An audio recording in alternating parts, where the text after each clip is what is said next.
Di tengah dinginnya salju Moskow, seorang pria Indonesia tersungkur, kehilangan segalanya. Namun, takdir mempertemukannya dengan Anastasia, wanita Rusia berhati emas yang tak hanya menyelamatkan, tapi juga menawarkan babak baru. Akankah ia mampu menghadapi bayang-bayang masa lalunya dan menerima cinta yang melampaui perbedaan dunia mereka? Lantai dingin Bandara Internasional Narita seolah memancarkan embusan kesepian yang menusuk, menembus lapisan jaket tipis yang membalut tubuh Anto. Setiap detik yang berdetak di jam dinding bandara terasa seperti jarum yang menusuk ulu hatinya, mengoyak sisa-sisa harga diri yang masih melekat tipis. Beberapa jam lalu, dia masih merasa utuh, meskipun dihantam kabar pemecatan yang menghancurkan. Namun, kini, setelah melangkah keluar dari pesawat yang membawanya jauh dari tanah Rusia, dari pekerjaan yang menjadi tumpuan hidupnya selama lebih dari 3 tahun, ia merasa remuk reduk, tak berbentuk. Kata-kata, "Anda tidak lagi dibutuhkan," masih menggema di telinganya, dingin dan tanpa ampun, sama dinginnya dengan salju yang selalu menyelimuti jalanan Moskow di musim dingin. Perusahaan logistik tempat ia mengabdikan dirinya, dengan segala janji, dan impian yang ia rajut, telah membuangnya begitu saja, seperti selembar kertas tak berguna yang habis masa pakainya. Ia datang ke Rusia dengan tekad membara, berbekal ijazah dan semangat muda, menantang kerasnya hidup di negeri orang demi masa depan yang lebih cerah bagi keluarganya di Indonesia. Ia telah belajar bahasanya, beradaptasi dengan budayanya, bahkan merelakan rindu yang mematikan pada kampung halaman. Namun, semua pengorbanan itu terasa sia-sia dalam sekejap mata. Seluruh impian yang ia bangun dengan susah payah kini runtuh, berubah menjadi puing-puing keputusasaan yang menggunung. Ia duduk di salah satu kursi tunggu, tubuhnya membungkuk, menatap kosong ke keramaian yang lalu lalang. Ratusan, mungkin ribuan, manusia bergerak di sekitarnya, masing-masing dengan tujuan dan cerita hidupnya sendiri. Ada pasangan yang tertawa riang, keluarga yang saling berangkulan melepas rindu, pengusaha yang sibuk dengan telepon genggamnya, dan para pelancong yang bergegas mengejar jadwal. Anto merasa seperti hantu di antara mereka, tak terlihat, tak berarti, hanyut dalam arus yang tak ia kenali. Ia adalah seorang pria muda Indonesia, berusia sekitar 25 tahun, yang seharusnya berada di puncak kariernya, namun kini terdampar di persimpangan dunia sendirian, dengan hati yang hancur berkeping-keping. Ponselnya mati kehabisan daya, dompetnya menipis, dan visa kerjanya telah dicabut. Ia hanya memiliki tiket sekali jalan ke Jakarta, sisa-sisa tabungan yang tak seberapa, dan sepasang mata yang kehilangan arah. Rasa lapar mencubit perutnya, namun nafsu makan sama sekali tak ada. Yang ada hanyalah rasa sesak di dada, seperti ada batu besar yang menimpa paru-parunya, menghimpit setiap napas yang ia hirup. Ia mencoba menghubungi keluarga di Indonesia, namun jaringan internet bandara terasa lambat dan sinyal ponselnya tak kunjung pulih. Air mata yang sejak tadi ia tahan kini mulai mendesak, menggenang di pelupuk matanya, panas dan menyesakan. Ia menunduk. Tak ingin ada yang melihat kerapuhannya. Tiba-tiba, sebuah suara lembut memecah keheningan di sekitarnya. "Apakah Anda baik-baik saja?" Suara itu bernada perhatian, dengan aksen Rusia yang kental namun sangat fasih dalam bahasa Inggris, seolah melodi yang memecah kesunyian malam yang pekat. Anto mengangkat kepala, sedikit terkejut. Di sampingnya berdiri seorang wanita dengan penampilan yang begitu anggun, seolah ia baru saja keluar dari sampul majalah mode kelas atas. Rambut pirangnya tergerai indah, matanya biru jernih memancarkan sorot prihatin, dan busana yang dikenakannya, meskipun sederhana, jelas menunjukkan kualitas premium. Ia memegang sebuah tas tangan kecil yang elegan dan sebuah map berisi dokumen. Usianya mungkin sekitar 30-an atau sedikit di atasnya. Anto tergagap. "Ya, saya baik-baik saja." Suaranya serak, nyaris tak terdengar. Ia merasa malu tertangkap basah dalam kondisi yang begitu menyedihkan. Wanita itu tersenyum tipis, senyuman yang begitu menenangkan, seolah melihat melalui dinding pertahanan yang Anto bangun. "Anda terlihat sedikit tidak nyaman. Ada yang bisa saya bantu?" Tanyanya lagi, kali ini dalam bahasa Rusia yang lebih lembut. Anto merasa jantungnya berdesir. Bahasa itu, bahasa yang dulu ia pelajari dengan bangga, kini terasa asing dan memicu kenangan pahit. Tidak, terima kasih. Saya hanya sedikit lelah, jawab Anto. Kali ini dalam bahasa Rusia yang terbata-bata. Wanita itu mengangguk mengerti. Ekspresinya tetap ramah dan sabar. Saya Anastasia, katanya sambil mengulurkan tangan kanannya yang lembut dan bersih. Dan Anda? Anto ragu sejenak, namun akhirnya menyambut uluran tangan itu. Genggaman tangannya terasa hangat, sebuah kontras yang mencolok dengan rasa dingin yang ia rasakan dalam hatinya. Anto, sahut Anto, memperkenalkan diri. Anto, ulang Anastasia, mencoba melafalkan namanya dengan benar. Nama yang indah.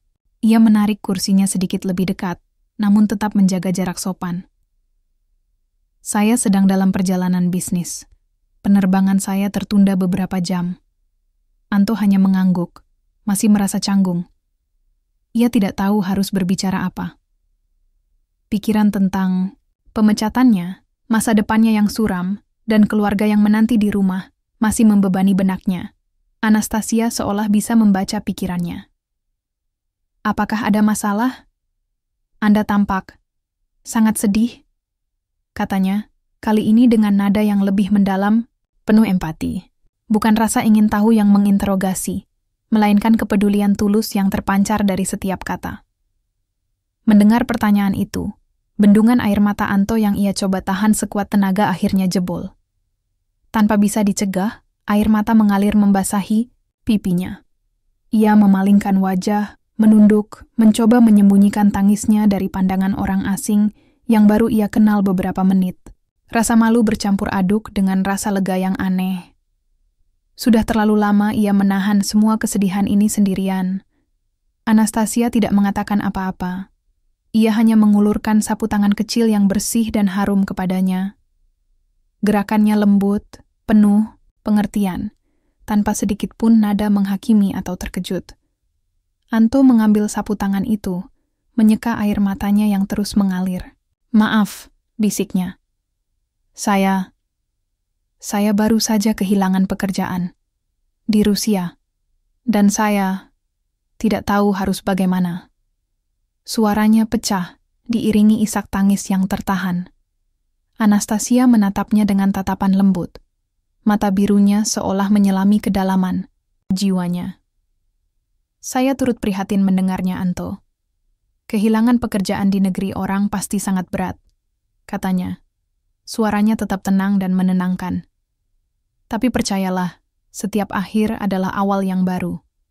Mungkin ini adalah kesempatan bagi Anda untuk menjalani sesuatu yang lebih baik, sesuatu yang memang ditakdirkan untuk Anda. Kata-kata Anastasia, meskipun terdengar klise, entah mengapa terasa menenangkan. Ia tidak terburu-buru, tidak memaksa, tidak menghakimi. Ia hanya duduk di sana, mendengarkan, memancarkan aura ketenangan dan dukungan yang tulus. Dalam diri wanita, kaya raya yang anggun ini, Anto menemukan sesuatu yang langka. Seseorang yang melihatnya sebagai manusia yang rapuh, bukan sebagai kegagalan atau objek yang patut dikasihani. Ia merasa dihargai, bukan karena apa yang ia miliki, melainkan karena siapa ia sebenarnya. Ini adalah awal yang tak terduga, pertemuan di tengah kehancuran, yang mungkin akan mengubah arah hidupnya selamanya. Di tengah kesendirian dan kekalahan, seberkas cahaya kecil mulai menyelinap masuk, dibawa oleh seorang wanita asing yang berhati mulia. Kehangatan dari secangkir kopi panas di tangan Anto terasa kontras dengan dinginnya udara di ruang tunggu bandara, seolah menjadi satu-satunya sumber kenyamanan di tengah kekacauan batinnya. Anastasia, dengan senyum tipis yang tak pernah pudar, telah memberinya secangkir kopi itu, bersikeras bahwa sedikit kafein mungkin bisa membantu menenangkan pikirannya yang kalut. Ia bahkan tidak keberatan ketika Anto terisak-isak di depannya. Sebuah pengalaman yang sangat memalukan bagi Anto. Namun, Anastasia menghadapinya dengan ketenangan yang luar biasa. Ia adalah anomali, sebuah kebaikan tak terduga di tengah hari terburuk dalam hidup Anto. Jadi, Anda akan langsung pulang ke Indonesia? Tanya Anastasia lembut, matanya menatap Anto dengan sorot ingin tahu, namun penuh pengertian. Ia tidak memaksa, Anto untuk berbicara, hanya menunggu dengan sabar. Anto mengangguk pelan, menyesap kopi yang terasa begitu nikmat di tenggorokannya. Ya, tidak ada lagi yang bisa saya lakukan di sana. Visa saya sudah dicabut, jawab Anto. Suaranya kini sedikit lebih stabil, meski masih tersisa gema kesedihan. Saya hanya ingin pulang, kembali ke keluarga. Saya bisa memahami itu, kata Anastasia. Ia sejenak terdiam, matanya menerawang jauh, seolah memikirkan sesuatu yang penting. Mungkin ini adalah waktu yang tepat untuk beristirahat, untuk menyembuhkan diri. Terkadang, kita membutuhkan jeda untuk melihat segala sesuatu dari perspektif yang berbeda. Anto hanya mengangguk, mencerna kata-kata Anastasia. Ia belum pernah memikirkan segalanya dari sudut pandang seperti itu. Yang ada hanyalah rasa gagal, rasa malu, dan keputusasaan yang menggerogoti. Apa rencana Anda setelah sampai di Indonesia? Tanya Anastasia lagi. Nada suaranya tak sedikit pun mengandung rasa ingin tahu yang berlebihan, melainkan sebuah kepedulian. Murni, Anto menghela napas panjang. Saya tidak tahu, Anastasia. Sejujurnya, saya tidak punya rencana apa-apa, katanya jujur. Saya hanya ingin memulihkan diri, mencari pekerjaan lagi. Apapun itu. Saya harus menghidupi keluarga saya. Nada keputusasaan kembali merayapi suaranya. Anastasia menatapnya lekat-lekat. Anto, saya memiliki sebuah perusahaan di Moskow. Perusahaan yang cukup besar, bergerak di bidang berbagai macam hal, termasuk logistik. Katanya, suaranya sedikit ragu, seolah mengukur reaksi Anto. Mungkin saya bisa membantu Anda. Bukan dalam bentuk pekerjaan saat ini tentu saja, tapi mungkin, setidaknya, saya bisa memberikan Anda tempat untuk tinggal sementara waktu, atau apapun yang Anda butuhkan untuk bangkit kembali. Saya punya sebuah apartemen kecil yang tidak terlalu sering saya gunakan. Anda bisa tinggal di sana sampai Anda menemukan pijakan yang baru. Mata Anto melebar. Ia menatap Anastasia tak percaya. Tawaran itu begitu tiba-tiba, begitu tak terduga, seolah datang dari langit. Ia, seorang pria yang baru saja dipecat, bertemu dengan seorang wanita kaya raya di bandara, dan kini wanita itu menawarkan bantuan yang begitu besar. Harga dirinya menjerit menolak, namun kondisi nyata hidupnya memaksa ia untuk mempertimbangkan. Tidak, Anastasia. Anto menolak dengan cepat, meski hatinya berdesir.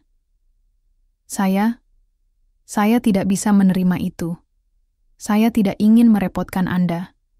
Anda sudah terlalu baik dengan memberi saya kopi ini dan mendengarkan keluhan saya. Anastasia tersenyum lembut. Tidak ada yang merepotkan, Anto. Saya melihat Anda. Saya melihat bahwa Anda adalah pria yang baik, yang sedang berada dalam kesulitan. Ini bukan tentang merepotkan. Ini tentang membantu sesama manusia. Kita semua pernah mengalami masa sulit, dalam bentuk yang berbeda-beda. Ia menatapnya dengan pandangan tulus. Lagi pula, saya tidak menawarkan ini tanpa pertimbangan. Saya percaya pada intuisi saya. Dan intuisi saya mengatakan bahwa Anda adalah seseorang yang patut dibantu. Anda hanya sedang tersandung, bukan jatuh. Kata-kata Anastasia menusuk langsung ke relung hati Anto. Anda benar-benar yakin? Tanya Anto. Suaranya hampir tak terdengar. Ia merasa seperti ada beban ribuan ton yang terangkat dari pundaknya. Tentu saja, jawab Anastasia mantap. Bagaimana kalau begini? Anda pikirkan dulu. Penerbangan saya ke Eropa masih beberapa jam lagi. Mari kita makan malam bersama di sini. Anda bisa menceritakan lebih banyak tentang diri Anda, dan saya juga bisa menceritakan sedikit tentang saya. Anggap saja sebagai teman baru. Tawaran itu terasa begitu melegakan. Sebuah oase di tengah gurun kekeringan. Anto merasa secercah harapan kecil mulai tumbuh di hatinya, memadamkan api keputusasaan yang tadinya membakar habis semangatnya. Ini bukan hanya tentang bantuan finansial atau tempat tinggal, tetapi tentang pengakuan, tentang perhatian, tentang seseorang yang melihatnya bukan sebagai orang yang gagal, melainkan sebagai individu yang layak mendapatkan kesempatan kedua. Mereka kemudian pindah ke sebuah restoran kecil di dalam bandara. Anastasia memilih tempat yang tenang, jauh dari keramaian. Selama makan malam, Anastasia bercerita tentang kehidupannya. Ia adalah putri dari seorang konglomerat di Rusia yang membangun kerajaan bisnis dari nol. Anastasia sendiri telah mengambil alih sebagian besar operasional perusahaan keluarganya dan berhasil mengembangkannya. Ia berbicara tentang tantangan dalam dunia bisnis yang didominasi laki-laki, tentang tekanan untuk selalu sempurna, dan tentang kesepian yang terkadang menyelimuti hidupnya yang penuh kemewahan. Ia tidak membual tentang kekayaannya, justru ia berbicara tentang tanggung jawab yang besar yang diemban oleh pundaknya. Anto mendengarkan dengan saksama. Ia tak pernah membayangkan bahwa kehidupan orang kaya bisa sekompleks itu. Anastasia bukanlah sosok stereotip wanita kaya yang sombong atau angkuh. Ia rendah hati, cerdas, dan memiliki pandangan hidup yang matang. Ia berbicara tentang filantropi, tentang bagaimana ia mencoba menggunakan kekayaannya untuk membantu orang-orang yang kurang beruntung. Ia menyebutkan beberapa proyek sosial yang ia dan keluarganya jalankan. Saya selalu percaya bahwa dengan kekayaan, datanglah tanggung jawab, kata Anastasia, matanya memancarkan ketulusan. Jika kita memiliki lebih dari yang kita butuhkan, adalah tugas kita untuk berbagi dengan mereka yang tidak memiliki apa-apa. Anto merasa kagum. Wanita di depannya ini adalah definisi dari kebaikan yang tak terduga. Ia merasa nyaman berbicara dengan Anastasia, seolah mereka sudah berteman lama. Ia menceritakan lebih banyak tentang keluarganya di Indonesia, tentang mimpinya untuk membangun rumah untuk orang tuanya, tentang perjuangannya mencari nafkah di Rusia. Ia tidak lagi merasa malu untuk mengungkapkan kerapuhannya. Anastasia mendengarkan dengan penuh perhatian, sesekali mengangguk, dan memberikan komentar yang menunjukkan bahwa ia benar-benar mendengarkan dan memahami. Anda memiliki hati yang mulia, Anto, kata Anastasia setelah Anto selesai bercerita. Mimpi Anda untuk keluarga Anda, itu adalah sesuatu yang sangat berharga. Dan saya yakin Anda akan berhasil mewujudkannya. Kata-kata itu diucapkan dengan penuh keyakinan oleh Anastasia, memberikan Anto kekuatan yang ia butuhkan. Untuk pertama kalinya dalam beberapa hari, ia tidak merasa sendirian. Ia merasa ada seseorang yang percaya padanya, bahkan ketika ia sendiri meragukan dirinya. Secercah harapan itu kini terasa lebih terang, sebuah mercusuar kecil di tengah badai keputusasaan yang sebelumnya melanda. Mungkin, benar kata Anastasia, ini bukanlah akhir, melainkan sebuah awal yang baru. Sebuah awal yang tak pernah ia sangka akan dimulai dari pertemuan tak terduga di sebuah bandara di negeri orang. Bandara Narita, yang sebelumnya terasa seperti penjara dingin bagi Anto, kini sedikit berubah, menjadi saksi bisu dari sebuah kebersamaan yang tumbuh tak terduga. Anastasia, dengan alasan penerbangannya yang tertunda, secara tidak langsung memberikan Anto waktu luang yang tak ia miliki. Bukan untuk meratapi nasib, melainkan untuk sedikit demi sedikit mengenal pribadi yang begitu berhati mulia ini. Ia menyarankan untuk berjalan-jalan di sekitar area bandara yang memiliki beberapa toko dan area relaksasi. Anto awalnya ragu, merasa sungkan, namun senyum tulus Anastasia meluluhkan segala penolakannya. Lagi pula, saya juga bosan hanya duduk dan menunggu, canda Anastasia. Matanya mengerling lucu. Mungkin kita bisa menemukan sesuatu yang menarik. Mereka mulai berjalan-jalan, menelusuri lorong-lorong toko souvenir yang penuh warna, mengamati para turis yang bersemangat memilih oleh-oleh khas Jepang. Anastasia tidak terburu-buru.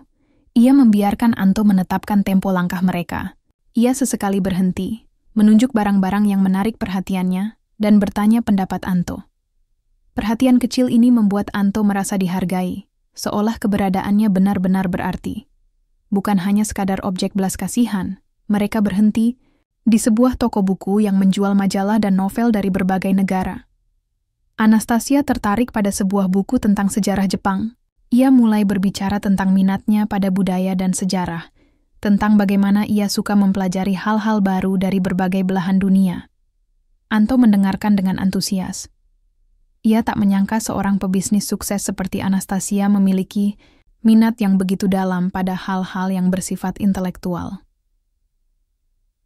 Saya percaya pengetahuan adalah kekayaan sejati, kata Anastasia. Matanya berbinar ketika ia memegang buku itu. Semakin kita tahu, semakin kita bisa memahami dunia, dan semakin kita bisa berkontribusi. Anto mengangguk setuju. Ia teringat akan masa-masa ketika ia juga bersemangat belajar, ketika ia memiliki mimpi besar untuk menjelajahi dunia melalui pekerjaannya. Kini, semangat itu terasa seperti bara api yang kembali menyala, walau masih samar. Mereka kemudian menemukan sebuah area relaksasi dengan taman kecil yang didesain ala Jepang, lengkap dengan kolam ikan koi dan bangku-bangku kayu. Suasana yang tenang itu menawarkan pelarian sejenak dari hiruk-pikuk bandara. Mereka duduk di salah satu bangku, menikmati ketenangan. "Anda suka musik, Anto?" tanya Anastasia tiba-tiba. Anto sedikit terkejut. "Ya, saya suka. Terutama musik Indonesia. Tapi saya juga mendengarkan banyak genre lain," jawabnya. Anastasia tersenyum. "Saya juga. Musik memiliki kekuatan yang luar biasa, bukan? Ia bisa menghibur, menyembuhkan, dan bahkan mengingatkan kita pada kenangan indah." Ia kemudian mengeluarkan ponselnya, mencari sesuatu. "Apakah Anda tahu musisi ini? Ia dari Rusia. Saya sangat menyukai lagunya." Ia memutarkan sebuah melodi yang indah, dengan iringan piano yang begitu menenangkan dan suara vokal seorang wanita yang begitu merdu. Musik itu seolah mengisi kekosongan di hati Anto, membawa kedamaian yang sudah lama tidak ia rasakan. Ia menutup matanya, menikmati setiap nada. "Indah sekali," bisik Anto ketika lagu itu berakhir. "Saya tidak tahu musisi itu, tapi saya akan mengingatnya." "Saya senang Anda menyukainya," kata Anastasia, matanya menatap Anto dengan lembut.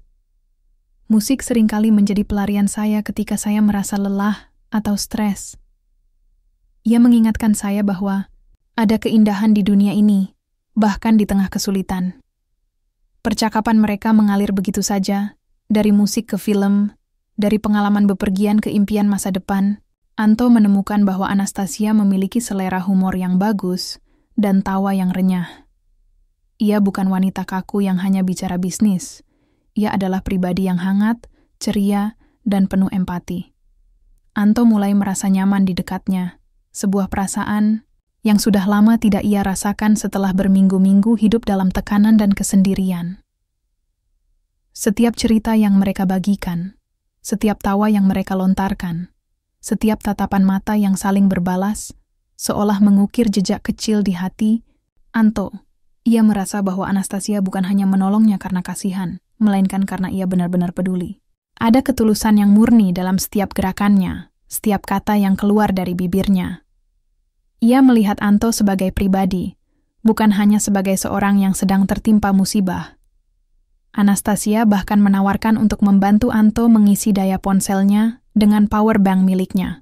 Anto merasa sangat terbantu. Setelah ponselnya menyala, ia langsung menghubungi keluarganya di Indonesia, memberitahu mereka bahwa ia baik-baik saja dan akan segera pulang. Suara ibunya yang cemas bercampur lega membuat Anto merasa hangat, sebuah rasa yang diperkuat oleh kehadiran Anastasia di sisinya. "Saya senang Anda bisa menghubungi keluarga Anda," kata Anastasia tulus. "Saya tahu betapa pentingnya keluarga bagi kita semua." Waktu berlalu begitu cepat. Pengumuman penerbangan Anastasia ke Eropa sudah terdengar. Mereka berdiri, dan Anto merasa ada sedikit kesedihan menyelimuti hatinya. Ia tidak ingin kebersamaan ini berakhir. Ia sudah terbiasa dengan kehadiran Anastasia di sisinya, dengan aura ketenangan dan dukungan yang dipancarkannya. "Saya harus pergi sekarang, Anto," kata Anastasia. Tatapannya sedikit sendu. "Tapi saya ingin Anda berjanji. Jika Anda membutuhkan sesuatu, apapun itu, jangan ragu untuk menghubungi saya. Saya akan memberikan nomor telepon saya." Anastasia menuliskan nomornya di secarik kertas kecil dan memberikannya kepada Anto. "Ini nomor pribadi saya," katanya. "Jangan sungkan. Saya serius dengan tawaran saya untuk membantu Anda." Anto menggenggam erat kertas itu. "Terima kasih, Anastasia. Terima kasih untuk semuanya," kata Anto. Suaranya tulus dan penuh haru. Anda telah menyelamatkan saya hari ini. Anastasia tersenyum lembut. Tidak, Anto. Anda menyelamatkan diri Anda sendiri. Saya hanya ada di sana pada waktu yang tepat. Ingatlah, Anda adalah orang yang kuat. Jangan pernah meragukan diri Anda. Ia kemudian berbalik, melambaikan tangan singkat, dan berjalan menuju gerbang keberangkatannya, menghilang di antara keramaian penumpang. Anto berdiri di sana untuk waktu yang lama, menatap ke arah mana Anastasia pergi, seolah ingin menyimpan setiap detail kehadirannya. Rasa hampa kembali menyergapnya, namun kali ini tidak ada keputusasaan yang sama. Ada jejak kebersamaan yang terukir, sebuah harapan yang mulai tumbuh, dan janji untuk sebuah koneksi yang mungkin tidak akan terputus begitu saja. Pertemuan ini, di Bandara Internita, bukan hanya sebuah kebetulan. Ini adalah takdir, yang perlahan tapi pasti, mulai mengubah jalan hidup Anto. Ia pulang ke Indonesia, membawa bukan hanya koper kosong, melainkan secercah harapan baru di dalam hatinya. Dan nama Anastasia yang kini terukir jelas di benaknya. Setibanya di Jakarta, Anto disambut hangat oleh keluarganya. Pelukan erat dari ibu dan ayah, serta senyum lega dari adik-adiknya, adalah pelipur lara yang sangat ia butuhkan. Namun, di balik senyum yang ia paksakan, ada kehampaan yang tak bisa ia jelaskan. Rumah yang ia tinggalkan selama bertahun-tahun kini terasa asing, dan kenangan pahit di Rusia masih membayang. Setiap pertanyaan tentang pekerjaannya, setiap tatapan prihatin dari kerabat, seolah menjadi pengingat akan kegagalannya. Ia mencoba beradaptasi, membantu pekerjaan rumah, dan mencari lowongan pekerjaan, namun semangatnya belum pulih sepenuhnya. Di tengah rutinitas yang monoton dan pikiran yang masih berkecamuk, ada satu hal yang menjadi jangkar kecilnya, kontak dengan Anastasia. Awalnya Anto ragu untuk menghubunginya. Ia tidak ingin terlihat memanfaatkan kebaikan wanita itu. Namun, bisikan hati yang kuat, rasa penasaran, dan mungkin sedikit rindu akan kehadiran Anastasia yang menenangkan, mendorongnya untuk mengirimkan pesan singkat. Saya sudah sampai di Jakarta. Terima kasih sekali lagi atas kebaikan Anda. Tidak lama kemudian, balasan dari Anastasia datang. Syukurlah, saya senang mendengar Anda sudah selamat sampai di rumah.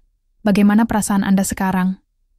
Balasan itu memicu senyum kecil di bibir Anto, senyum tulus pertama yang ia rasakan sejak tiba di Indonesia.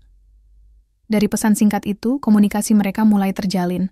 Awalnya hanya sebatas kabar, kemudian berkembang menjadi percakapan yang lebih panjang melalui aplikasi pesan, dan akhirnya panggilan video.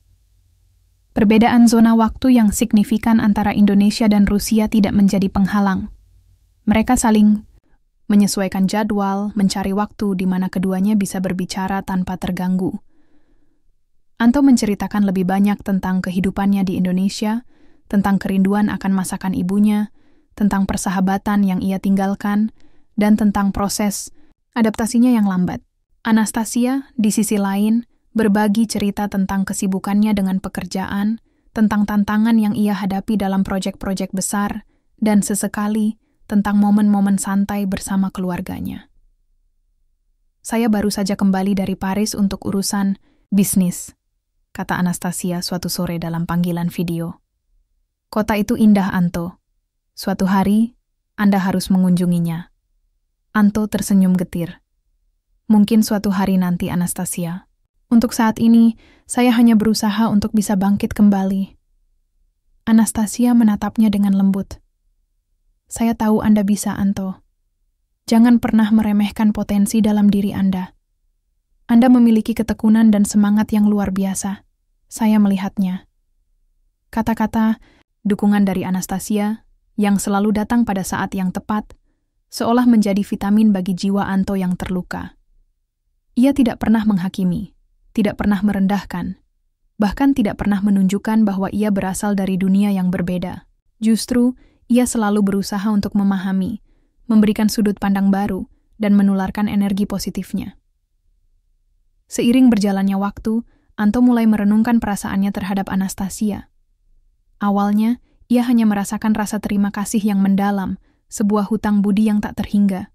Namun, perlahan, perasaan itu mulai berubah. Setiap kali ponselnya bergetar dengan notifikasi dari Anastasia, hatinya berdebar. Setiap kali mendengar suaranya dalam panggilan video, senyumnya mengembang. Ia mulai merindukan kehadirannya, bukan hanya sebagai penolong, melainkan sebagai seseorang yang telah mengisi kekosongan dalam hidupnya. Ia membandingkan Anastasia dengan wanita-wanita lain yang pernah ia kenal. Kekayaan Anastasia memang luar biasa, namun itu bukanlah hal yang menarik Anto.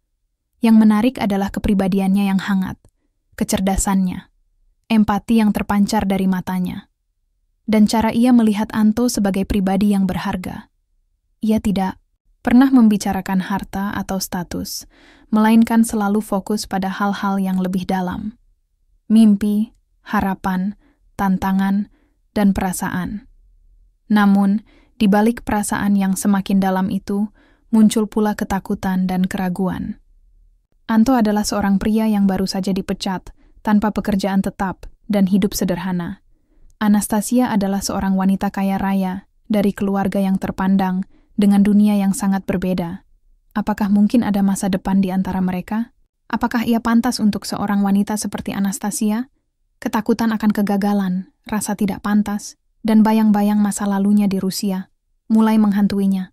Saya rasa saya mulai menyukai Anastasia, bisik Anto pada dirinya sendiri suatu malam, menatap langit-langit kamarnya yang gelap. Pengakuan itu terasa seperti beban yang dilepaskan, sekaligus beban baru yang datang.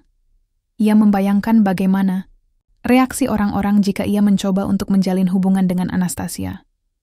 Pasti akan banyak komentar miring, tuduhan bahwa ia hanya mengincar harta. Pikiran itu membuat Anto gentar. Ia tidak ingin Anastasia dicap buruk karena dirinya. Ia juga tidak ingin Anastasia merasa terbebani oleh kondisinya. Meskipun demikian, ada dorongan yang tak bisa ia abaikan. Dorongan untuk menjadi lebih baik, untuk membuktikan dirinya, tidak hanya kepada orang lain, tetapi kepada Anastasia, dan yang terpenting, kepada dirinya sendiri. Ia mulai lebih serius mencari pekerjaan, mengirimkan lamaran ke berbagai perusahaan, dan bahkan mencoba belajar hal baru secara daring untuk meningkatkan kemampuannya. Dukungan dari Anastasia secara tidak langsung menjadi motivasinya. Anda tahu, Anto, kata Anastasia suatu hari, hidup ini seperti lautan. Terkadang tenang, terkadang badai. Yang terpenting bukanlah bagaimana kita menghindari badai, melainkan bagaimana kita belajar untuk berlayar di tengah badai itu. Anto tersenyum. Saya rasa Anda adalah nakhoda terbaik yang pernah saya temui, Anastasia. Anastasia tertawa. Saya juga sering tersandung, Anto. Tapi saya selalu percaya bahwa kita bisa bangkit kembali. Dan Anda juga akan melakukannya. Perasaan Anto semakin dalam, berakar kuat dalam jiwanya. Jarak ribuan kilometer antara Jakarta dan Moskow, serta perbedaan status sosial yang membentang luas, seolah tak berarti di hadapan koneksi emosional yang telah mereka bangun. Ia tahu, masa depan adalah sesuatu yang tak pasti, namun kehadiran Anastasia telah memberikan harapan dan keberanian yang ia butuhkan untuk melangkah maju, bahkan jika langkah itu harus melewati rintangan yang tak terbayangkan.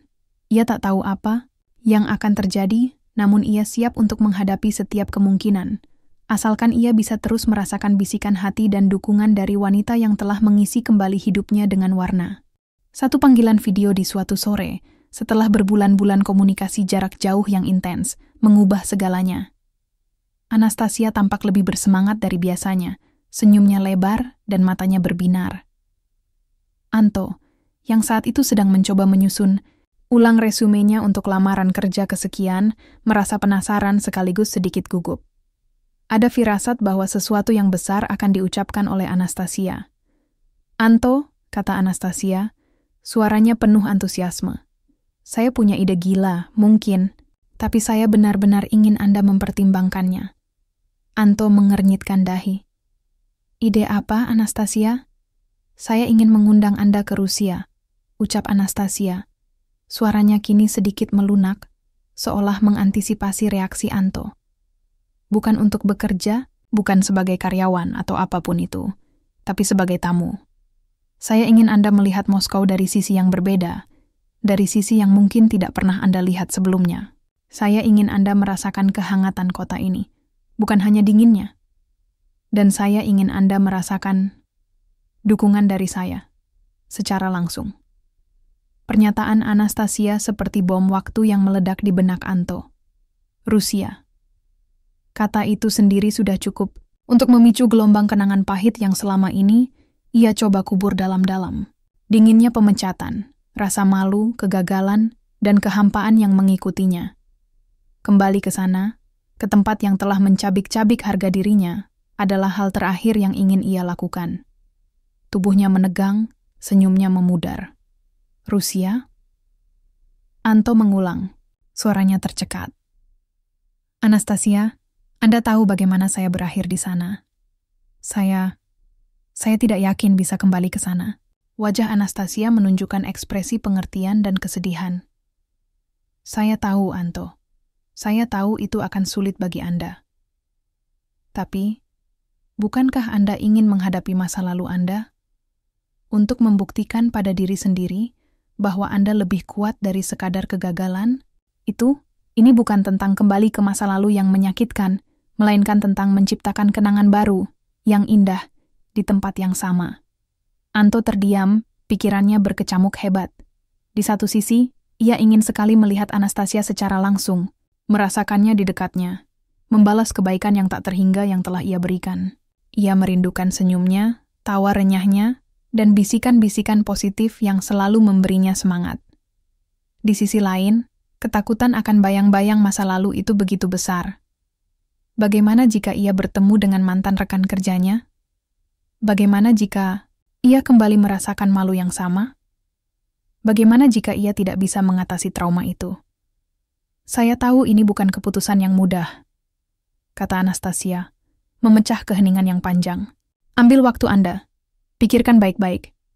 Tapi saya ingin Anda tahu, saya tidak akan meninggalkan Anda sendirian di sana. Saya akan ada di sisi Anda. Saya hanya ingin Anda memiliki kesempatan untuk melihat Moskow yang sebenarnya. Moskow yang saya cintai, dan mungkin untuk melihat diri Anda sendiri di sana sebagai orang yang baru. Pergumulan batin Anto terasa begitu berat. Ia bisa merasakan tarikan kuat dari dua arah yang berlawanan. Keinginan untuk melarikan diri dari masa lalu versus dorongan untuk menghadapinya dan membangun masa depan yang baru di samping Anastasia. Harga dirinya, yang dulunya menjadikannya enggan menerima bantuan, kini menjadi penghalang.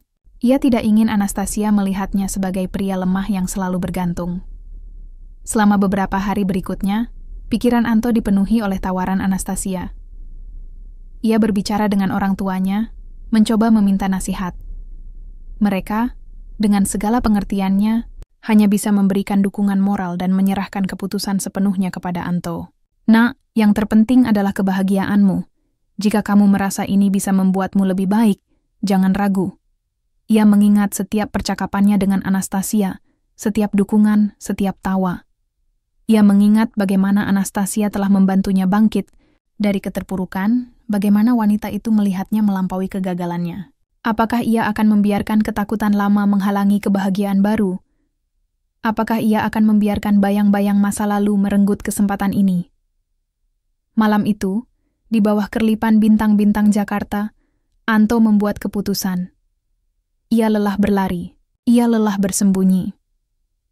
Ia ingin menjadi pria yang lebih kuat, pria yang mampu menghadapi rintangannya, pria yang pantas mendapatkan kebahagiaan. Dan jika itu berarti kembali ke Rusia, ke tempat di mana ia pernah jatuh, maka ia akan melakukannya, bukan sebagai korban, melainkan sebagai pejuang. Ia mengirim pesan singkat kepada Anastasia. Saya sudah memikirkannya, Anastasia. Saya akan datang. Balasan dari Anastasia datang tak lama kemudian, sebuah pesan singkat yang penuh kelegaan dan kebahagiaan. Sungguh, Anto, saya sangat senang mendengarnya. Anda tidak akan menyesal. Saya akan mengurus semuanya. Senyum tulus kembali terukir di bibir Anto. Rasa takut memang masih ada, namun kini bercampur dengan optimisme yang meluap. Ia tidak lagi sendirian. Ia tahu ada Anastasia yang menunggunya di sana. Wanita yang telah menemaninya melewati masa-masa sulit. Wanita yang kini menjadi alasan utamanya untuk berani melangkah maju. Ini adalah langkah besar, sebuah lompatan keyakinan yang mungkin akan mengubah hidupnya, bukan hanya dalam hal karier atau keuangan, tetapi dalam hal menemukan kembali dirinya sendiri dan cinta yang sejati.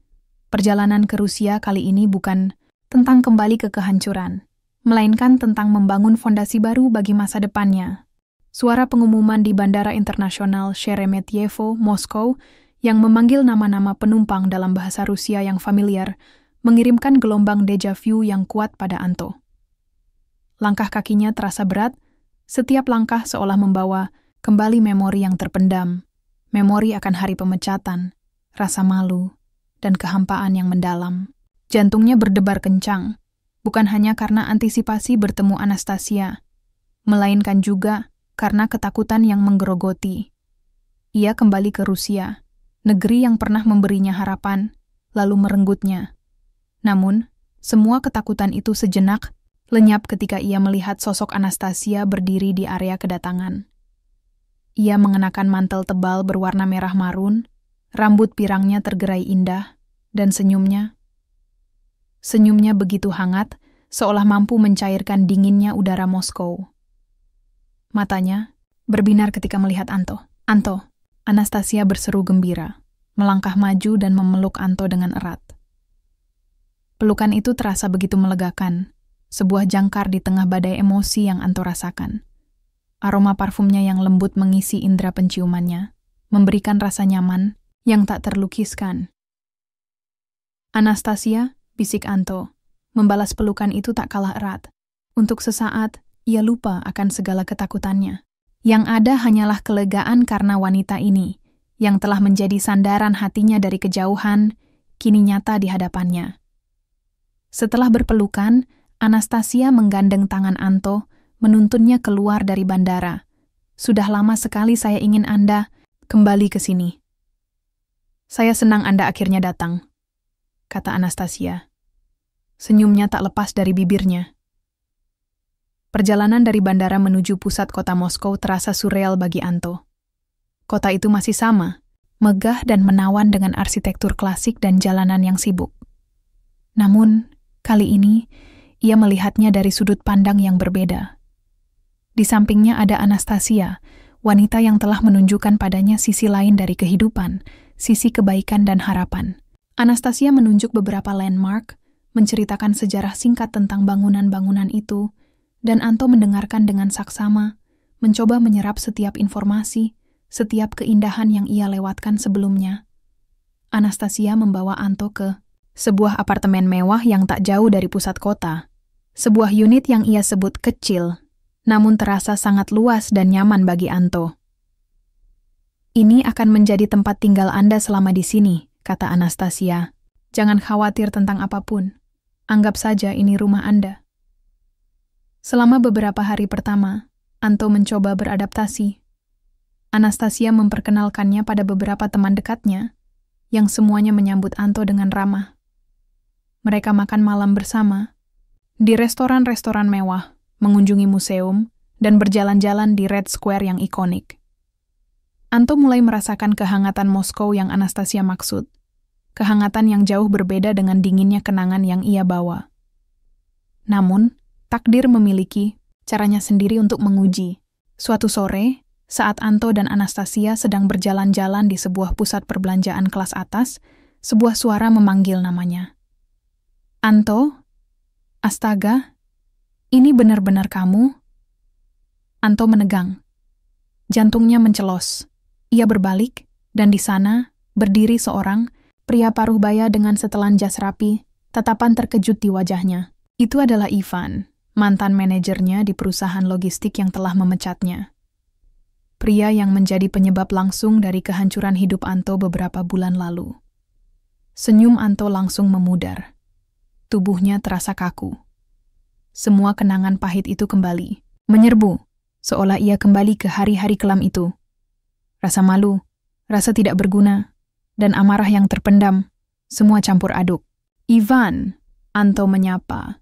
Suaranya dingin, nyaris tanpa emosi. Ivan melangkah maju. Tangannya terulur untuk bersalaman. Namun Anto hanya membalasnya dengan canggung. Saya tidak percaya ini. Apa yang kamu lakukan di sini? Bukankah kamu sudah kembali ke Indonesia? Tanya Ivan. Nadanya terdengar sedikit merendahkan, seolah Anto adalah gelandangan yang tak sengaja ia temui. Anastasia, yang merasakan ketegangan, segera menyadari situasi. Ia melingkarkan lengannya di lengan Anto, memberikan dukungan fisik dan emosional. Matanya menatap Ivan dengan sorot tajam, namun ekspresinya tetap tenang. Maaf, permisi. Apakah Anda mengenal Anto? Tanyanya dalam bahasa Rusia yang fasih, dengan nada yang sedikit berwibawa. Ivan menoleh ke arah Anastasia. Matanya membelalak takjub melihat sosok wanita elegan di samping Anto. Tentu saja, Anto ini adalah mantan karyawan saya di perusahaan. Ia dipecat beberapa bulan yang lalu. Ya, tidak terlalu kompeten saya rasa, kata Ivan, dengan senyum sinis yang mengganggu. Ia seolah ingin menunjukkan superioritasnya. Mendengar kata-kata itu, Anto merasa darahnya mendidih. Ia ingin sekali membantah, membela diri. Namun, lidahnya terasa keluh. Ia tahu bahwa ia tidak bisa melawan Ivan, apalagi di depan Anastasia. Anastasia menatap Ivan dengan ekspresi dingin yang tiba-tiba muncul di wajahnya. Begitu, katanya singkat. Saya Anastasia Petrova. Ia mengulurkan tangan, dan Ivan, yang terlihat sedikit gentar dengan nama besar itu, segera menyambutnya. Saya tidak tahu apa masalah Anda dengan Anto, Tuan. Tapi yang saya tahu, Anto adalah pria yang sangat kompeten dan berdedikasi, dan ia adalah teman saya. Kata-kata Anastasia menusuk Ivan telak, wajah Ivan memucat. Ia tahu siapa Anastasia Petrova, salah satu wanita paling berpengaruh di Moskow. Ia adalah pewaris kerajaan bisnis yang disegani. Maaf, Nona Petrova. Saya tidak tahu, kata Ivan, tergagap. Saya hanya sedikit terkejut melihat Anto. Di sini, Anastasia tersenyum tipis, senyum yang sama sekali tidak ramah. Anda tidak perlu terkejut. Anto adalah tamu saya di Moskow. Dan ia akan berada di sini selama yang ia inginkan. Ia kemudian menarik Anto menjauh dari Ivan, meninggalkan mantan manajer itu dengan wajah pucat dan bingung. Anto masih merasa gemetar. Pertemuan itu begitu tiba-tiba dan menyakitkan. Kata-kata Ivan, meskipun telah dipatahkan oleh Anastasia, masih meninggalkan luka di hatinya. Namun, yang lebih mengejutkan baginya adalah reaksi Anastasia. Wanita itu tidak ragu-ragu untuk membela dirinya, bahkan di depan orang yang telah merendahkannya. Itu adalah bukti dari ketulusan dan dukungan yang tak tergoyahkan. Apakah Anda baik-baik saja? Tanya Anastasia. Matanya menatap Anto dengan prihatin. Ia menggenggam tangan Anto dengan erat, memberikan kehangatan dan kekuatan. Anto mengangguk pelan. Ya, saya baik-baik saja. Terima kasih Anastasia. Anda tidak perlu melakukan itu. Anastasia menggelengkan kepala. Tentu saja saya perlu, Anto. Saya tidak akan membiarkan siapapun merendahkan Anda, apalagi di depan saya. Anda lebih dari sekadar apa yang orang lain pikirkan tentang Anda. Meskipun kejadian itu menyakitkan, ia juga menjadi semacam katarsis bagi Anto. Untuk pertama kalinya, ia merasa tidak sendirian dalam menghadapi bayang-bayang masa lalunya. Ada Anastasia di sisinya, siap melindunginya, siap membela dirinya, bahkan ketika ia sendiri merasa tak berdaya. Ujian pertama ini telah mereka lalui bersama, dan itu membuat ikatan di antara mereka semakin kuat. Namun Anto tahu, ini hanyalah permulaan. Badai mungkin belum berlalu sepenuhnya. Pertemuan tak terduga dengan Ivan, meskipun berakhir dengan pembelaan heroik dari Anastasia, meninggalkan benih kecurigaan di hati Anto. Ia mulai berpikir, apakah kehadiran Ivan adalah pertanda bahwa masa lalamnya akan terus membayanginya? Dan bagaimana jika Anastasia, cepat atau lambat, menyadari bahwa ia memang tidak pantas untuknya? Keraguan itu mulai tumbuh, perlahan menggerogoti kepercayaan diri yang baru ia bangun. Suatu malam, Anastasia menerima panggilan telepon yang sangat penting. Ia berbicara dalam bahasa Rusia dengan nada yang sedikit tegang, sesekali melirik Anto. Anto tidak mengerti sepenuhnya apa yang mereka bicarakan, namun ia bisa menangkap beberapa kata kunci seperti bisnis keluarga, reputasi, dan keputusan. Yang tepat. Setelah panggilan berakhir, wajah Anastasia tampak sedikit murung. "Ada apa?" tanya Anto hati-hati. Anastasia menghela napas panjang. "Itu dari ayah saya, Anto. Mereka sedikit khawatir tentang beberapa keputusan bisnis yang saya ambil, dan juga tentang beberapa pilihan pribadi saya." Ia tidak menyebutkan Anto secara langsung, namun Anto bisa merasakan bahwa ia adalah bagian dari pilihan pribadi yang dimaksud. Anto merasakan kecemasan yang tiba-tiba. "Apakah itu tentang saya?" tanyanya, suaranya sedikit gemetar. "Anastasia," ragu sejenak. "Ayah saya, ia hanya ingin yang terbaik untuk saya. Ia selalu sangat protektif, dan ia melihat dunia ini dari sudut pandang yang berbeda. Ia belum sepenuhnya memahami mengapa saya begitu peduli pada Anda. Ia berpikir bahwa Anda mungkin bukan orang yang tepat untuk berada di lingkaran kami." Kata-kata Anastasia, meskipun diucapkan dengan hati-hati, terasa seperti pedang yang menusuk hati Anto. Ia sudah menduga hal ini. Perbedaan status sosial mereka terlalu mencolok untuk diabaikan.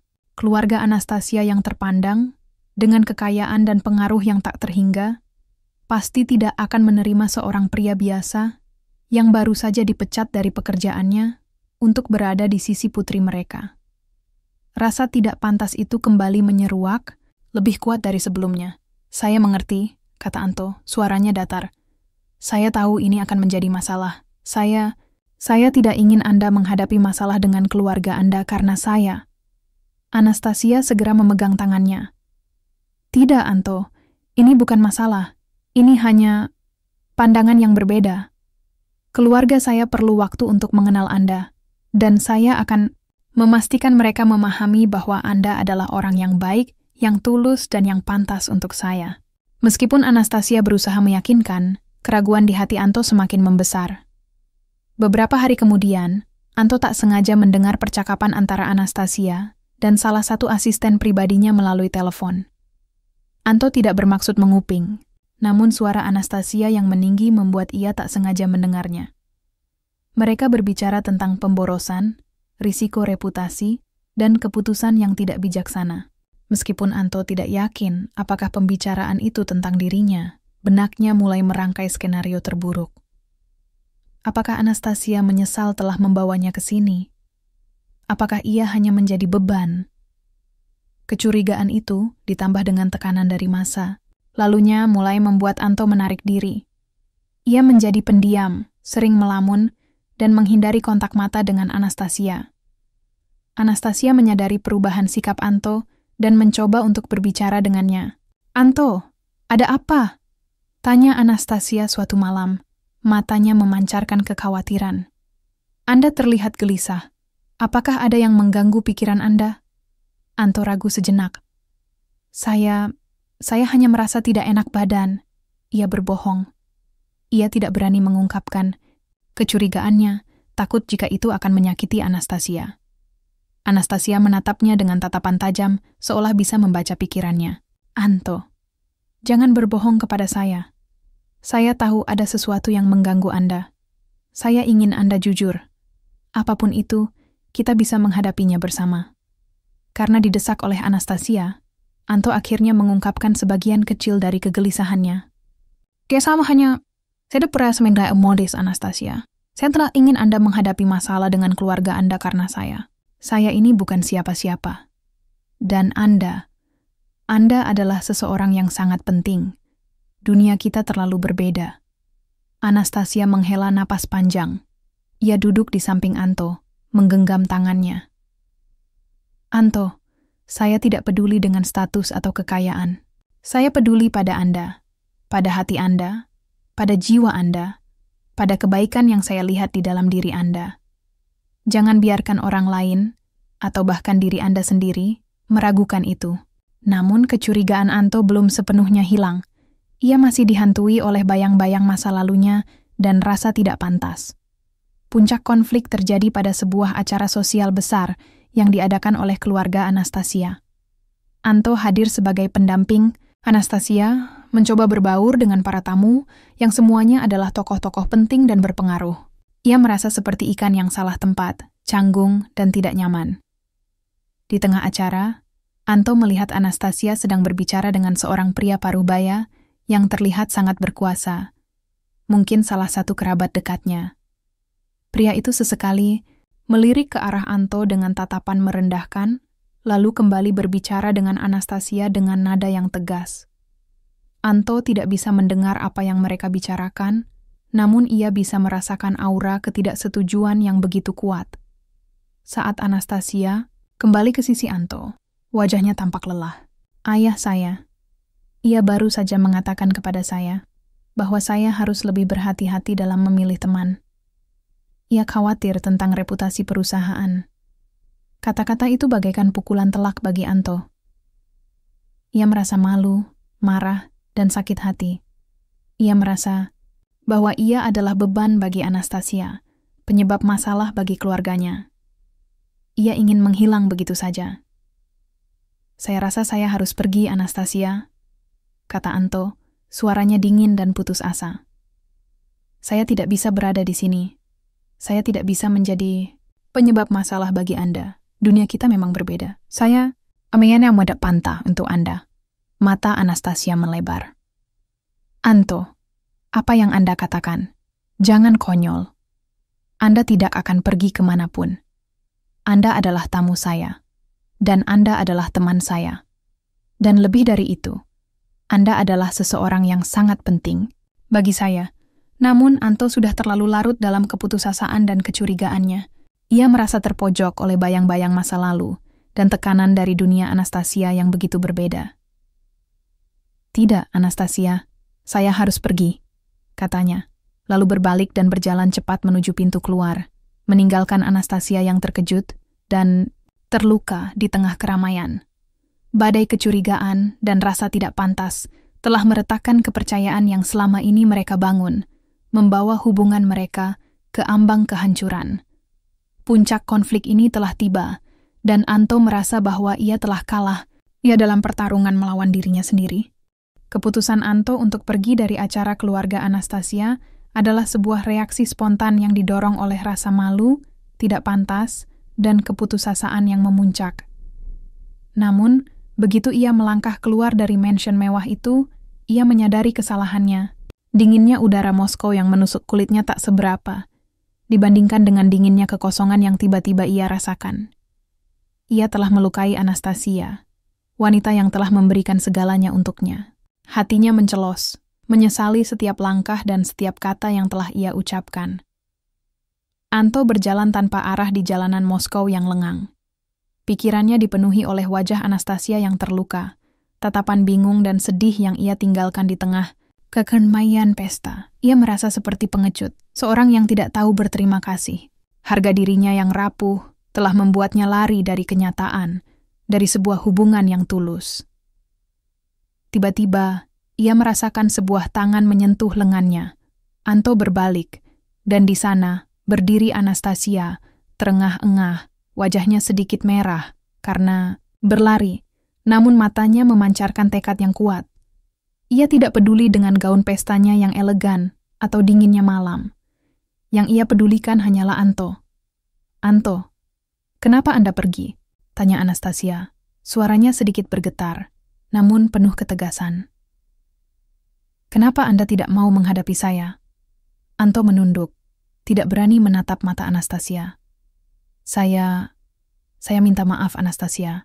Saya pengecut. Saya tidak pantas untuk Anda. Saya hanya akan membawa masalah bagi Anda." Anastasia mengangkat dagu Anto dengan lembut, memaksanya untuk menatap matanya. "Dengar, Anto. Saya tidak peduli apa yang ayah saya atau siapapun katakan. Saya tidak peduli dengan status atau kekayaan. Yang saya pedulikan adalah Anda. Sejak saya bertemu Anda di Narita, ada sesuatu dalam diri Anda yang menarik perhatian saya. Kebaikan Anda, kejujuran Anda, bahkan kerapuhan Anda. Anda adalah pria yang tulus, Anto. Dan saya mencintai Anda." Pengakuan cinta dari Anastasia bagaikan petir yang menyambar. Anto terpaku. Ia tidak pernah menyangka akan mendengar kata-kata itu, terutama tidak dalam situasi seperti ini. Rasa bersalah dan penyesalan yang ia rasakan bercampur aduk dengan kelegaan yang luar biasa. Air mata kembali mengalir di pipinya, namun kali ini bukan air mata kesedihan, melainkan air mata keharuan dan rasa terima kasih. Anastasia? Anda serius? Tanya Anto. Suaranya serak. Anastasia mengangguk mantap, matanya berbinar tulus. Sangat serius. Saya tahu saya mungkin terdengar gila, tapi saya tidak pernah merasa seperti ini dengan siapapun sebelumnya. Anda membuat saya melihat dunia ini dengan cara yang baru. Anda membuat saya merasa menjadi diri sendiri. Anto memeluk Anastasia dengan erat. Pelukan itu adalah tempat teraman di dunia. Semua ketakutan, semua keraguan, semua bayang-bayang masa lalu, seolah mencair dalam pelukan itu. Ia menyadari bahwa ia telah mencoba membangun tembok di sekeliling hatinya, padahal yang ia butuhkan hanyalah membuka diri dan menerima cinta yang tulus ini. Saya juga mencintai Anda, Anastasia, bisik Anto. Akhirnya mengakui perasaan yang selama ini ia pendam. Saya hanya terlalu takut. Takut tidak pantas. Takut mengecewakan Anda. Takut kembali jatuh. Anastasia melepaskan pelukannya, menatap Anto dengan mata yang penuh kasih sayang. Kita akan menghadapi semuanya bersama, Anto. Anda tidak sendirian. Saya tahu Anda pernah jatuh, tapi itu tidak mendefinisikan siapa Anda. Yang mendefinisikan Anda adalah bagaimana Anda bangkit. Dan Anda sudah membuktikan itu. Anda datang ke sini, Anda berani menghadapi masa lalu Anda. Itu adalah bukti kekuatan Anda. Mereka berdiri di sana untuk waktu yang lama, berpegangan tangan, di bawah langit Moskow yang dingin namun terasa begitu hangat karena kehadiran satu sama lain. Anto menceritakan semua ketakutannya, semua kecurigaan yang ia rasakan ketika mendengar percakapan Anastasia dengan asistennya. Anastasia mendengarkan dengan sabar, lalu tersenyum tipis. Itu adalah pembicaraan tentang proyek bisnis yang lain, Anto. Bukan tentang Anda. Saya memang marah karena ada beberapa investor yang meremehkan ide baru saya, dan saya harus membela proyek itu dengan keras. Jelas, Anastasia. Saya tidak akan pernah membicarakan Anda seperti itu. Saya tidak akan pernah membuat Anda merasa tidak nyaman. Kebenaran itu mengalirkan rasa lega yang luar biasa bagi Anto. Ia merasa malu karena telah membiarkan kecurigaan menguasai dirinya. Ayah saya memang mencoba untuk mengatur hidup saya dalam hal-hal tertentu. Anastasia melanjutkan. Tapi pada akhirnya, saya akan membuat keputusan sendiri. Dan keputusan saya adalah, saya ingin Anda ada di sisi saya. Saya akan berbicara dengan ayah saya lagi. Saya akan membuatnya mengerti. Malam itu, mereka kembali ke apartemen Anastasia. Bukan lagi dengan hati yang hancur, melainkan dengan jiwa yang dipenuhi harapan dan cinta yang membara. Konflik telah memuncak, menguji mereka hingga batasnya, namun justru di sanalah kekuatan hubungan mereka terbukti. Anto telah menghadapi bayang-bayang masa lalunya, bukan dengan lari, melainkan dengan menerima dirinya sendiri dan percaya pada ketulusan cinta Anastasia. Dan Anastasia, dengan segala ketulusannya, telah membuktikan bahwa cinta sejati tidak mengenal batasan status atau kekayaan. Mereka telah menemukan jalan kembali satu sama lain, lebih kuat dan lebih yakin dari sebelumnya. Ini adalah titik balik, sebuah deklarasi cinta yang akan menjadi fondasi bagi masa depan yang akan mereka bangun bersama. Setelah malam yang penuh pengakuan dan kelegaan, Anto merasa seperti terlahir kembali. Beban berat yang selama ini menimpa pundaknya seolah terangkat, digantikan oleh semangat baru dan optimisme yang meluap. Ia tidak lagi melihat Moskow sebagai kota kenangan pahit, melainkan sebagai tempat di mana ia menemukan kembali dirinya dan cinta sejati. Kehadiran Anastasia di sisinya adalah fondasi kuat yang memberinya keberanian untuk merajut kembali harapan dan membangun fondasi baru bagi hidupnya. Langkah pertama yang Anto ambil adalah menerima tawaran Anastasia untuk membantunya mencari pekerjaan. Kali ini, bukan karena terpaksa atau putus asa, melainkan karena keinginan untuk membuktikan dirinya, untuk menunjukkan bahwa ia pantas berada di sisi Anastasia, bukan hanya sebagai kekasih, melainkan sebagai individu yang mandiri dan kompeten.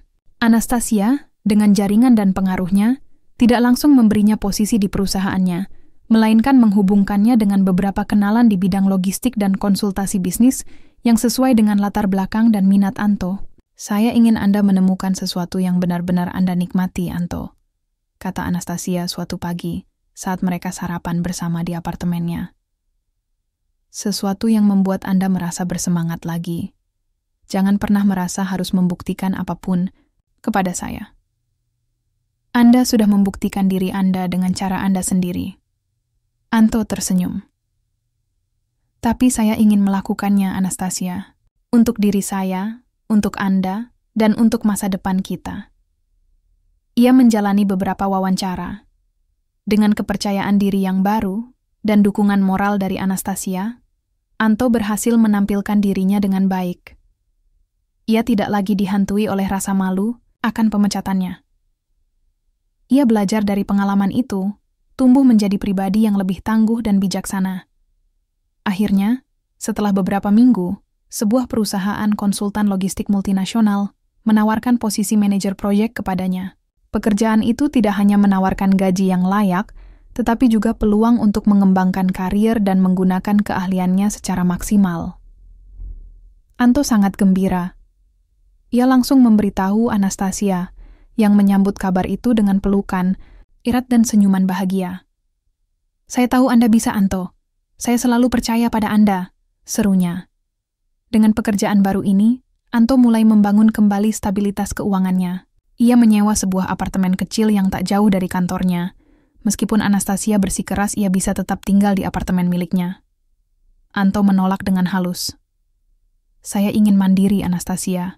Saya ingin membangun hidup saya sendiri di sini, dengan usaha saya sendiri." Anastasia menghormati keputusannya, namun ia tetap sering mengunjungi Anto dan mereka menghabiskan banyak waktu bersama. Hubungan mereka semakin kokoh. Mereka tidak lagi berbicara tentang masa lalu Anto yang kelam, melainkan tentang masa depan yang cerah. Mereka saling mendukung dalam setiap langkah. Anastasia adalah pendengar yang baik ketika Anto menghadapi tantangan di pekerjaannya, dan Anto adalah pendukung setia ketika Anastasia menghadapi tekanan dari bisnis keluarganya. Tantangan berikutnya yang mereka hadapi adalah penerimaan keluarga Anastasia. Meskipun Anastasia telah berbicara dengan ayahnya dan menjelaskan perasaannya, masih ada keraguan dan kekhawatiran dari pihak keluarga. Mereka tidak bisa begitu saja menerima seorang pria dari latar belakang yang sangat berbeda untuk menjadi bagian dari lingkaran mereka. Suatu malam, Anastasia mengajak Anto makan malam di rumah orang tuanya. Anto merasa gugup, namun ia bertekad untuk menunjukkan bahwa ia pantas untuk Anastasia. Ayah Anastasia, seorang pria parubaya yang berwibawa dengan tatapan mata yang tajam, menyambut Anto dengan sikap formal namun sopan. Ibu Anastasia, seorang wanita anggun dengan senyum hangat, mencoba membuat Anto merasa nyaman. Selama makan malam, Anto mencoba berbicara dengan sopan, menjawab setiap pertanyaan tentang pekerjaannya, latar belakangnya, dan harapannya di masa depan. Ia tidak mencoba menyembunyikan masa lalunya yang sulit, namun ia juga tidak membiarkan itu mendefinisikan dirinya. Ia berbicara tentang pelajaran yang ia petik dari pengalaman itu, tentang tekadnya untuk bekerja keras, dan tentang rasa syukurnya atas dukungan Anastasia. Ayah Anastasia mendengarkan dengan saksama. Ia sesekali mengangguk, namun raut wajahnya sulit ditebak. Pada akhir makan malam, ketika Anto berpamitan, ayah Anastasia menghentikannya. "Anto," katanya, suaranya dalam. "Saya melihat bahwa Anda adalah pria yang jujur. Dan saya melihat putri saya bahagia bersama Anda. Itu adalah hal yang paling penting bagi saya." Ia kemudian mengulurkan tangannya. "Selamat datang di keluarga kami." Senyum lebar terukir di wajah Anto. Ia menggenggam tangan ayah Anastasia dengan erat. Ini adalah kemenangan yang luar biasa, sebuah restu yang sangat berarti. Anastasia tersenyum, lega, memeluk Anto dengan bangga. Hubungan Anto dan Anastasia kini telah melewati badai besar. Mereka telah menghadapi masa lalu Anto, perbedaan status sosial, dan keraguan dari keluarga. Mereka telah membuktikan bahwa cinta sejati tidak mengenal batasan, melainkan tumbuh subur di atas fondasi kepercayaan, pengertian, dan dukungan tanpa syarat. Anto kini adalah pria yang berbeda. Bukan lagi pria yang putus asa di Bandara Narita. Ia adalah pria yang kuat, mandiri, dan menemukan kembali kebahagiaannya di samping wanita yang telah mengubah hidupnya. Moskow, yang dulu adalah simbol kehancurannya, kini menjadi rumah baru bagi cinta dan harapan mereka. 2 tahun telah berlalu sejak Anto pertama kali menginjakkan kaki di Moskow untuk kedua kalinya, bukan sebagai pekerja yang dipecat, melainkan sebagai tamu, yang kemudian menjadi kekasih, dan kini menjadi bagian tak terpisahkan dari kehidupan Anastasia. Kota ini, yang dulunya adalah saksi bisu kehancurannya, kini telah menjadi rumah bagi kebahagiaan dan pertumbuhan dirinya. Salju musim dingin yang tebal kini terasa seperti selimut hangat yang melindungi. Bukan lagi simbol dari kehampaan. Yang menusuk Anto kini telah memantapkan posisinya di perusahaan konsultan logistik. Ia telah naik jabatan 2 kali, memimpin tim proyek-proyek besar, dan mendapatkan pengakuan atas kerja keras dan inovasinya. Kepercayaan dirinya telah pulih sepenuhnya, bahkan jauh melampaui apa yang ia miliki sebelum dipecat. Ia tidak lagi dihantui oleh bayang-bayang kegagalan, melainkan melihat setiap tantangan sebagai kesempatan untuk belajar dan berkembang. Ia telah membuktikan kepada dirinya sendiri, kepada Anastasia, dan kepada dunia, bahwa ia mampu bangkit dari keterpurukan. Hubungan Anto dan Anastasia semakin matang dan kuat. Mereka adalah pasangan yang saling melengkapi, saling mendukung, dan saling menginspirasi.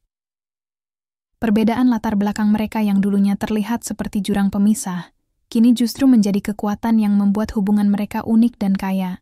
Anastasia menghargai kesederhanaan dan kejujuran Anto, sementara Anto mengagumi kecerdasan, kekuatan, dan kebaikan hati Anastasia. Mereka menghabiskan akhir pekan dengan menjelajahi Moskow, bepergian ke berbagai negara di Eropa, atau sekadar menikmati waktu tenang di apartemen Anastasia, membaca buku dan berbicara tentang impian masa depan mereka. Ayah Anastasia, yang awalnya skeptis, kini sangat menghormati Anto. Ia melihat bagaimana Anto telah tumbuh dan berkembang, bagaimana ia telah memberikan kebahagiaan yang tulus bagi putrinya. Ia bahkan sesekali meminta nasihat Anto tentang beberapa proyek logistik di perusahaannya, sebuah tanda kepercayaan yang tak terhingga. Ibu Anastasia, dengan kehangatan khasnya, telah menganggap Anto seperti putranya sendiri. Keluarga Anto di Indonesia juga sangat bahagia mendengar kabar bahagia tentangnya dan Anastasia. Mereka sering berkomunikasi melalui panggilan video, dan Anastasia beberapa kali mengunjungi Indonesia disambut hangat oleh keluarga Anto. Suatu malam, saat salju turun dengan lebat, menyelimuti seluruh kota dengan lapisan putih bersih, Anto mengajak Anastasia makan malam di sebuah restoran mewah yang menghadap ke Red Square. Suasana romantis itu dipenuhi oleh bisikan musik klasik dan cahaya lilin yang menari.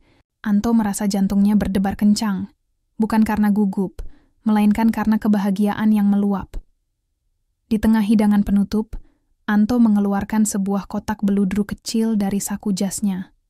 Ia menatap Anastasia, matanya memancarkan cinta yang tak terhingga. Anastasia menatapnya dengan bingung, namun senyumnya mengembang.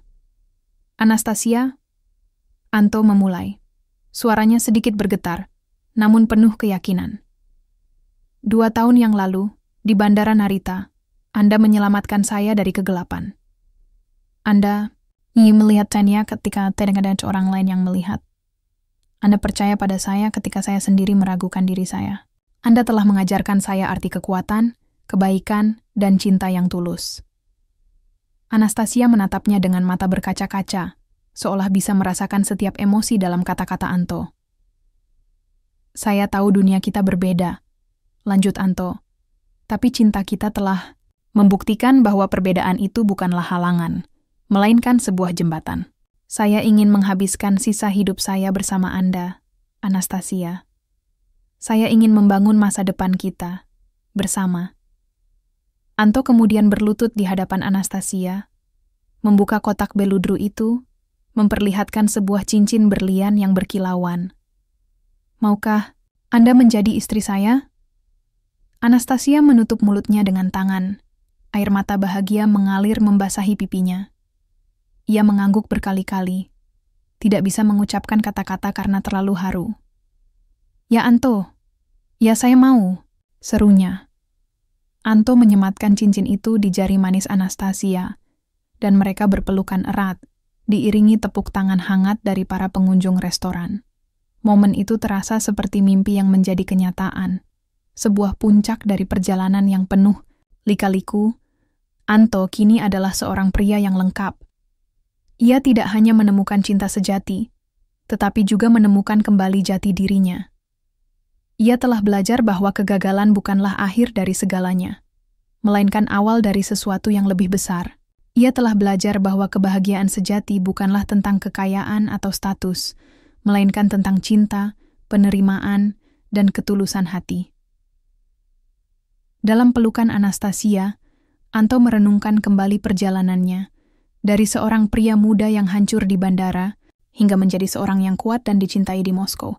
Ia adalah bukti bahwa takdir bisa mengubah hidup dalam sekejap, bahwa setiap akhir adalah awal yang baru, dan bahwa di tengah badai terbesar sekalipun, selalu ada secercah cahaya yang menanti untuk ditemukan. Kisah mereka adalah awal yang baru, sebuah takdir yang terangkai indah oleh benang-benang cinta, harapan, dan ketulusan.